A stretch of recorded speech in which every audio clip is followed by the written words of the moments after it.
Frau Bundespräsidentin, liebe... Our meeting today focused on two main issues, Ukraine and the European Union in the world.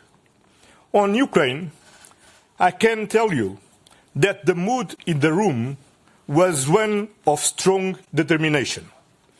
And our message remains crystal clear. The European Union stands united in its support to Ukraine to win a comprehensive, just and lasting peace. Not any peace, not capitulation.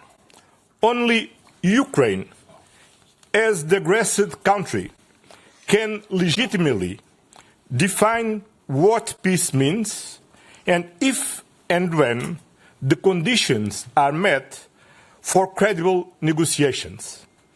So, now is not the time to speculate about different scenarios.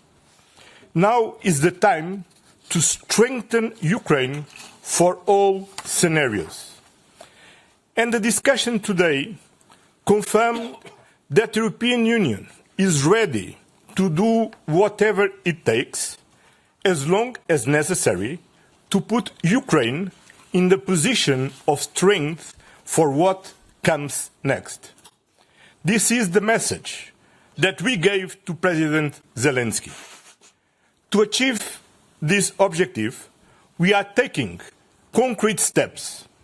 First, we will implement the 15 sanctions package against Russia we approved this week.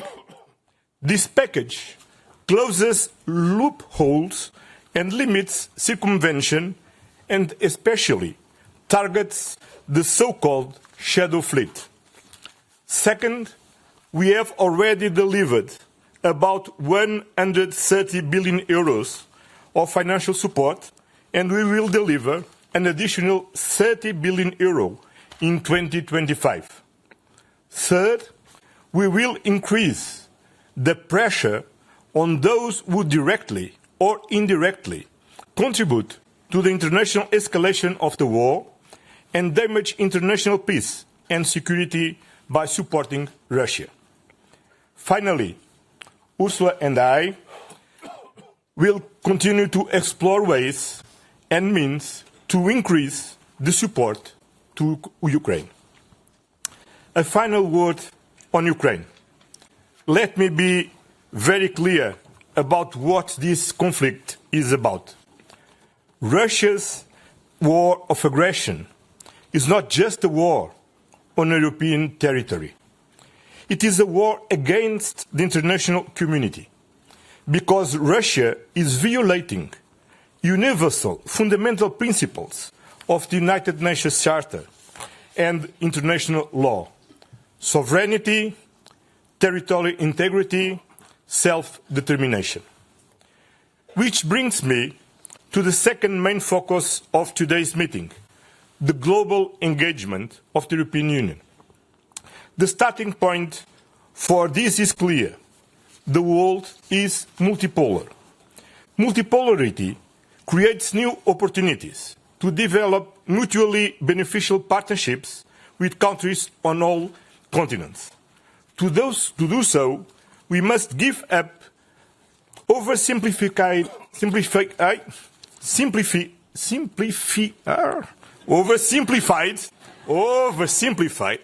concepts like Global South and acknowledge that both the South and the North are in fact plural. That means the European Union needs to strengthen its relationships with third countries around the world based on shared priorities, such as reforming multilateral organizations, protecting international law, fighting climate change, preserving the oceans, or reducing poverty. We also discussed our relations with the United States of America. They remain one of our closest partners. And the message is clear. The European Union is committed to continue working with the United States pragmatically to strengthen transatlantic lies. The United Kingdom is another very strategic partner. There is a new positive energy in the European Union and the United Kingdom relations, which we should explore further. That's why I went to London very early in my term and why I invited Prime Minister Keir Starmer to attend the upcoming informal leaders' retreat on defence on the 3rd of February. The European Council also discussed the Middle East, especially Syria. On Syria, we have agreed on the main principles and objectives of our approach in response to the fall of Assad regime and to ensure a peaceful and inclusive transition. Preserve Syria's territorial integrity, ensure respect for human rights, including women's rights, protect religious and ethnic minorities. The European Union is already engaging with actors on the ground, the new authorities, and other regional actors. It is delivering much-needed humanitarian assistance inside Syria, and the European Union will increase its diplomatic presence in Damascus. Finally, a word on what is to come. We will hold an informal retreat on defence on the 3rd of February. Today, we did not discuss economic issues, but they are fundamental for the lives of European citizens.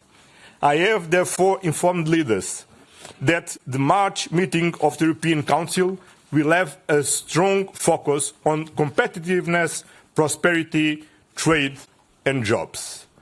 With this, I pass the floor to Ursula.